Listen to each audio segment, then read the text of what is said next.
நான் தெரிஞ்சுக்கிட்டத நீங்களும் தெரிஞ்சுக்கோங்க. எபிசோட் 21 ஸ்லீவ்ல பார்டர் அட்டாச் பண்ணும்போது, எப்பவும் போல போரிங்கா இல்லாம, இந்த மாரி கொஞ்சம் ஸ்டைலிஷா எப்படி ஈஸியா அட்டாச் பண்றதுன்னு பார்க்கலாமா வாங்க. எப்பவும் போல உங்க ஸ்லீவ கட் பண்ணி வச்சுக்கோங்க. முடிஞ்ச அளவு 3/4 ஸ்லீவ்னா இந்த பேட்டர்ன் நல்லாயிருக்கும். இதில வைக்க போற பார்டர் கிளாத் கொஞ்சம் டிஃப்ரெண்ட்டா எடுத்துக்கோங்க. நான் வந்து பாட்டம் கிளாத்த வந்து எடுத்திருக்கேன். இந்த மாதிரி எப்படி கட் பண்றதுன்னு பேப்பர்ல காட்டுறேன் வாங்க. இதோட லென்த் வந்து உங்க இஷ்டம் எவ்வளோ வேணா எடுத்துக்கலாம். நான் மினிமம் 4 இன்ச்னா நல்லாயிருக்கும். நான் 4 இன்ச் எடுத்துக்கிட்டேன். இதோட விட்லாம் வந்து ஸ்லீவோட எட்ஜ்ல எந்த அளவுக்கு நம்ம வச்சுருக்கோமோ அதே அளவு எடுத்துக்கோங்க.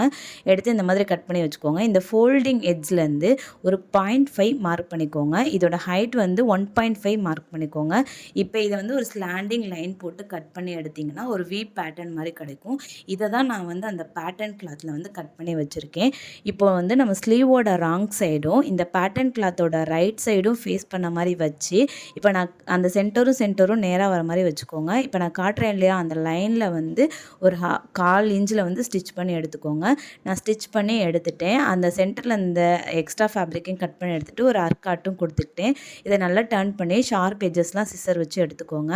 இதுக்கு மேலே வந்து ஒரு படிமான தையல் போட்டுட்டு அந்த ரா எட்ஜஸ் மேலே இருக்கு இல்லையா, அதை ஃபோல்டு பண்ணி ஒரு ஸ்டிச் பண்ணிங்க அப்படின்னா இந்த பேட்டர்ன் அழகாக கிடச்சிரும். உங்களுக்கு வேணும்னா அந்த வீன்ற சென்டரில் வந்து ஒரு பட்டன் வேணால் மேக் பண்ணி வச்சுக்கலாம். பட் நான் இந்த மாதிரி பிளைனாக தான் பண்ணியிருக்கேன். இந்த மாதிரி டிப்ஸுக்கு நம்மளோட பேஜை மறக்காமல் சப்ஸ்கிரைப் அண்ட் ஃபாலோ பண்ணிக்கோங்க. டாட்டா பாய்.